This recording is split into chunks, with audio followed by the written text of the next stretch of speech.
ये अपेक्षा लगाना भैया। कौन सी अपेक्षा? पर द्रव्यों के निमित्त से अजीब से कसाय हो रही है तो अजीब कसाय, और पर द्रव्य जीव है और उसके निमित्त से तुम्हें कसाय आ रही है तो अजीब जीव कसाय।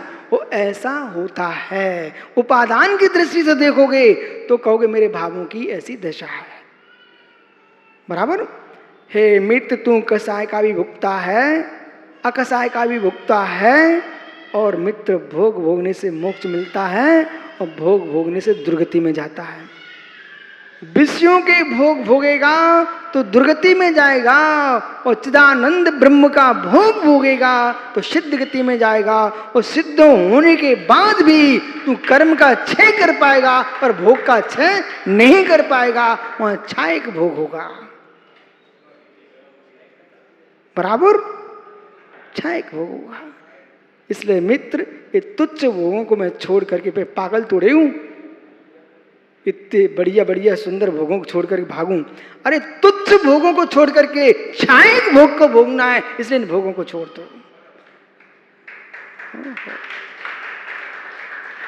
मित्र, मैं तो सोच क्या था अभुक्तृ नय की व्याख्या करूंगा, लेकिन ऐसा लगता कि भुक्तृ नय है कितना बड़ा। यानी आपका समय हो गया, कल फिर आओगे पर तो पुनः चर्चा करूंगा भुक्तृ अभुक्तृ नय पर। आत्मा स्वभावं परिभाव भिन्नम, आत्मा स्वभावं, आत्मा का स्वभाव प्रभाव अत्यंत भिन्न। महावीर स्वामी की अंतिम तीर्थ और भाई स्वामी के शासन में हम सही विराजते हैं। तीर्थंकर जिनेन्द्र की पीयूष देशना जगत कल्याणी है। ये सर्वज्ञ शासन नमोस्तु शासन जयवंत हो, जयवंत हो वितराग श्रवण संस्कृति। भगवान सर्वज्ञ देव ने तत्व की सहज प्रोपड़ा और जीव को असहजता से बचाने का उपाय बताया। जितना जीव सरल होता जाएगा, जितना जीव सहज होता जाएगा, ज्ञानियों उतना जीव सुखमय होता चला जाएगा। जितना जीवन में वजन है वो बनावटी जीवन का है।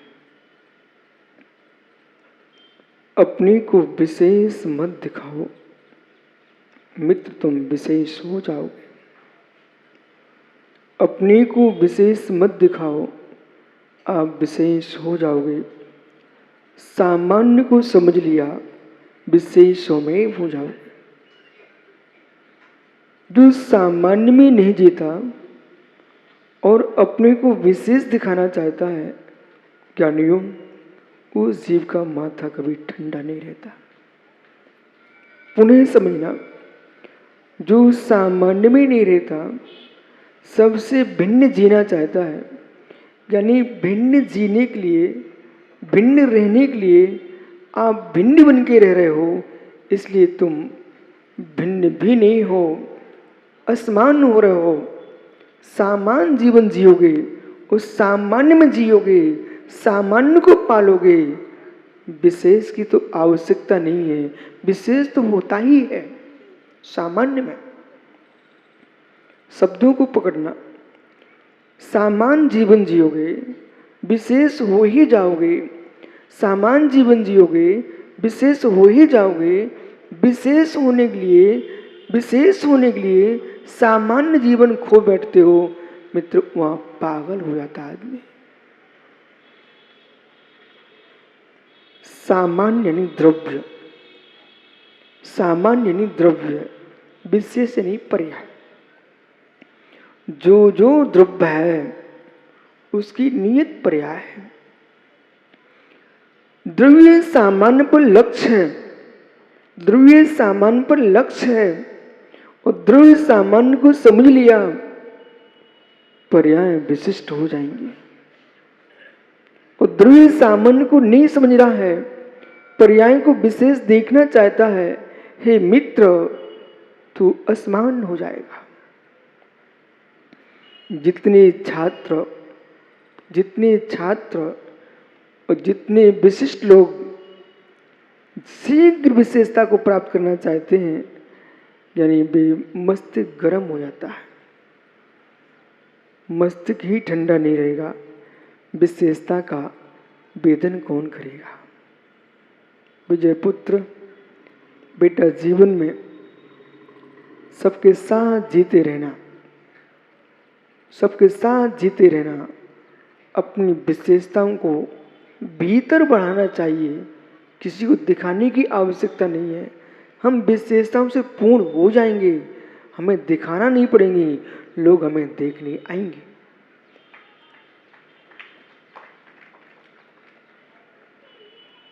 नीम के बगीचे के मध्य में एक आम का वृक्ष, नीम के बगीचे के मध्य में एक आम का वृक्ष। जब भी नाम लिया जाता है नीम का बगीचा, आम रोए ना, आम बिलखे ना। जब बौर आएंगे तो कोई नीम पर नहीं बैठेगी, तेरी मंजरियों पर ही बैठेगी। नीम के बगीचे में मात्र बेटा एक आम का वृक्ष। जब बोर आम में आएंगे, उसी मौसम में नीम में भी फूल आते हैं, परंतु नीम के फूल को सूंघने के लिए कोयल कभी नहीं कूकती। वहां जाकर के कोयल देख लेती है कि हजारों नीम के वृक्षों के मध्य में एक आम के वृक्ष की डाली पर कोयल कूकती है। और जब आम लग जाते हैं, विजय पुत्र बेटा तेरे जैसे बच्चे थैला लेके पहुंचते हैं, वे किस वृक्ष के नीचे घूमेंगे। ओह कितना चतुर लड़का है। वो कह रहा महाराज जी, हम 1000 नीम के वृक्षों के नीचे नहीं बैठूंगा, मैं तो थैला लेके कहाँ जाऊंगा, आम के वृक्ष के नीचे, क्योंकि आम चाहिए, निभौरी नहीं चाहिए है। ऐसे बालक जीवन में लोग कोटि कोटि अज्ञानियों के बीच में मौन रहना, उनके बीच में बोलोगे तो वे अज्ञानी मार देंगे, उनके सामने मौन रहना, बस मौन रहते रहते ऐसा दिन आएगा कि अज्ञानी रह आएंगे, नीम कड़वाई रहेगा, वो आम के मंधुर फल आएंगे, तो दुनिया आम के नीचे ही आएगी। इसलिए राजेश भैया जीवन में कभी भी, रविशन भैया इस बात को नहीं निहारना चाहिए कि मेरे इस जीवन में क्या घटित होने वाला है, ये निहारना चाहिए मैं नीम का वृक्ष हूं कि आम का वृक्ष हूं।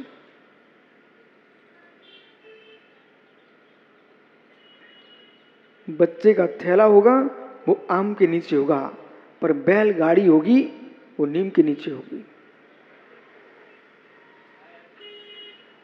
बैलगाड़ी होगी वो नीम के नीचे होगी। अब रहस्य क्या है? जिसको लकड़ी चाहिए है मित्र, बैलगाड़ी लेके आएगा। जो 1000 मुस्कुरा रहे थे, एक को लिए पानी दिया जा रहा है, एक के लिए बारी लगाई जा रही है, क्योंकि फल लग चुके हैं। तो किसान भी वहीं बैठा है, कहां? आम के वृक्ष के नीचे अमिया रखा रहा है, आम के वृक्ष के लिए अमिया रखा रहा है। और मित्र नीम के ऊपर से लकड़ी निकाल रहा है। यानी जीवन में ध्यान रखना, भीड़ को देख करके मत जीना, जी सको तो गुणवत्ता को देख के जीना।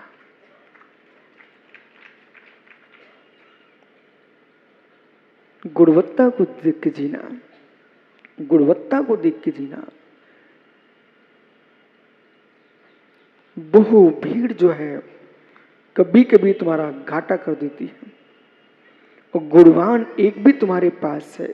आपको निर्णय होना चाहिए नारायण श्री कृष्ण के पास।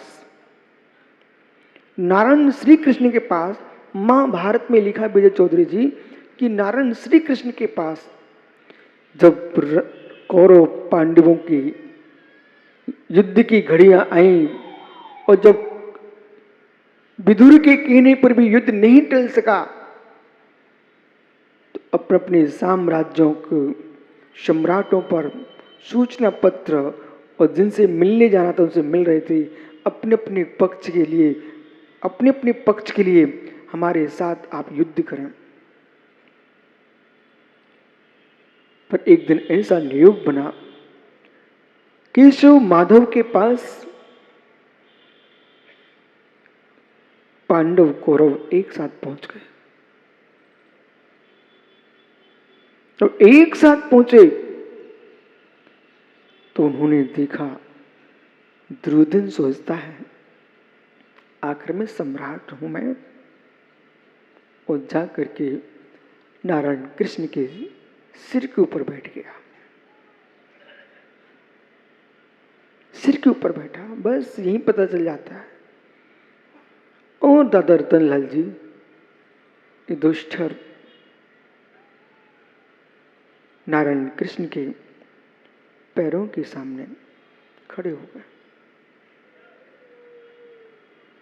सोचता है दुर्योधन जब भी माधव आंख खोलेंगे तो सबसे पहले मुझे देखेंगे।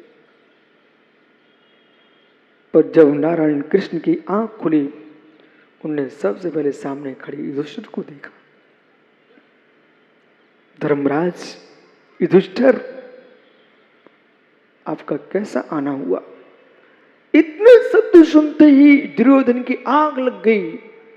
बोले ये क्या नाटक है, मैं सामने सिर पर बैठा हूं, मुझे नहीं देख रहे हैं और पांडवों को देख रहे हैं।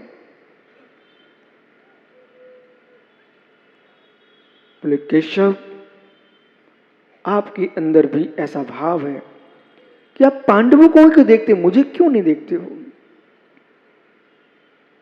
मित्र क्या कहूं, सिर पर बैठे वाले को कौन देखता है? सिर पर बैठने वाले को कौन देखता है? विषय पकड़ना। सिर पर बैठने वाले को कौन देखता है? सिर के वजन को तो उठा के फेंकना पड़ता है। सिर के वजन को तो, जीवन में कभी तुम्हें कोई आकांक्षा हो और महापुरुष ज्येष्ठों के पास तुम्हें कुछ पाने की आकांक्षा है, बेटा 24 घंटे चेहरा मुंह मत दिखाना, 24 घंटे उनके सामने मत बैठना। दर्शन करो, वंदना करो, ये जा रहे हैं हम। क्यों? विषय बहुत गहरा है। राजा से तुम्हें कोई काम लेना हो, एक बार मिल लो, बार बार जाना मत। बड़े लोगों के पास इतना समय नहीं है, उनको तुम्हारा आना भी वजन लगता है। आपको उन्होंने देख लिया, उनकी दृष्टि में आप आगे, वो तुम्हारा काम कर देंगे। और जहां तुम पहुंचे बार बार तो वही तंगा जाएगा। बोले भाई समझो, नारायण कृष्ण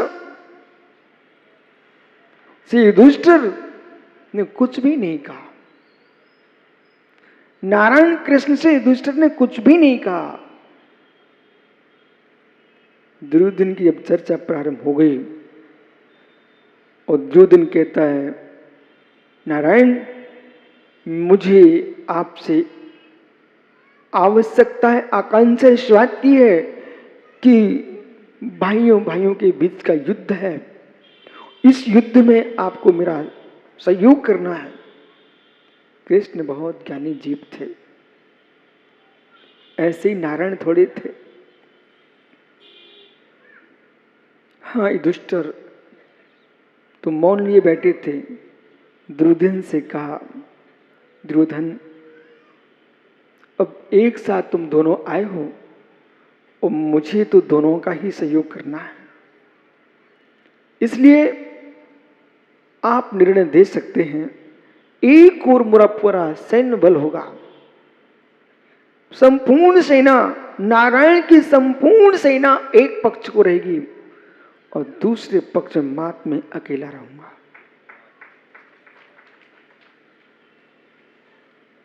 क्या कर सकते हैं? प्रक्षेद पुण्यम विनष्टि विचारणम। ये सूत्र याद रखना अशोक भैया, मित्र जीवन के अंतिम सांस तक। और विजय यथार्थ में बताऊं, ऐसे लोग के साथ ही ज्यादा बैठा करो जिनके चेहरे पर पुण्य टपक रहा हो और सदाचार बरस रहा हो। ऐसे लोगों के साथ कभी नहीं स्थान ज्यादा समय देना जहां पाप की दुर्गंध आ रही हो और अनाचार फैल रहा हो। ऐसे व्यक्ति के पास विजय पुत्र बेटा तू ज्ञानी है, विषय को समझना, जितने बालक है बहुत विवेक के साथ समझना। ये समण सुक्तम ग्रंथ है, एक ऐसा ग्रंथ है कि जिसको आगमों के अंदर से सार सार को निकाल के रखा गया है। तो क्या सिद्धांत बता रहे हैं? जीवन में घिसा हुआ चंदन भी किसी कटोरी में रखा होगा, धोखे से तुम्हारे ऊपर गिर गया तो बेटा कपड़ों में सुगंधी आएगी, दुर्गंध नहीं आएगी। चंदन की कटोरी, काला जी चंदन की कटोरी यानी जयपुर अचानक गिर गई अपने वस्त्रों पर। वस्त्र काले नहीं होंगे, वस्त्र पीले ही होंगे और मित्र दुर्गंध में नहीं होंगे, सुगंधमय होंगे। यदि श्रेष्ठ पुरुष का हाथ भी धोके तुम्हारे सिर पर रख गया तो दुनिया कहेगी इसको आशीर्वाद मिलेगा। सोना की सिद्ध क्षेत्र की एक घटना मैं अपने आमने सामने की बताऊंगा आपको। आचार्य विमल सागर महाराज बहु विस्तृत आचार्य हुए और ऐसा कौन सा भारत की भूमि का प्रदेश है जहां पर उन्होंने विहारना किया हो, और ऐसा देश का कौन सा बंधु होगा जो उनको नहीं जानता हो। भदौरिया जी ऐसे आचार्य थे, आप उनके सामने जाके खड़े हो गए ना, तुम्हारे घर में क्या हो गया है, क्या होने वाले ये बता देते थे। मैं छोटा सा 16 वर्ष का था, उनके पास गया, कुछ बोला ही नहीं मैंने। सुबह सुबह बेशम बोल पड़े, क्यों भिंडी से आया है? अरे बोले दीक्षा लेना चाहता है, बोले विराग सागर ने भेजा है। इनको तो मैंने कुछ कहा ही नहीं है और इन्होंने सब कुछ स्वयं बोल दिया। बोले बेटा जाओ, यहां आने की जरूरत नहीं, तू तो जा दीक्षा ले ले। फिर भी मैंने कहा स्वामी आशीर्वाद तो दो। बोले नहीं मानता तो 8 दिन बाद आना, 8 दिन बाद आना। मैंने कहा अपन तो 1 दिन में काम हो जाता, अब बोले तो 8 दिन बाद और फंस गए। लेकिन उन्होंने कह दिया था, यहां से मैं फिर 8 दिन बाद फिर से गया सोनागिर। जैसे पहुंचा, जीवन में गुरु का वात्सल्य हो बेटा, गुरु मिले ना तो ऐसे मिल जाए जो ना छोटे को देखे ना बड़े को देखे, हर व्यक्ति को अपनी आशीष तले बिठाते हो।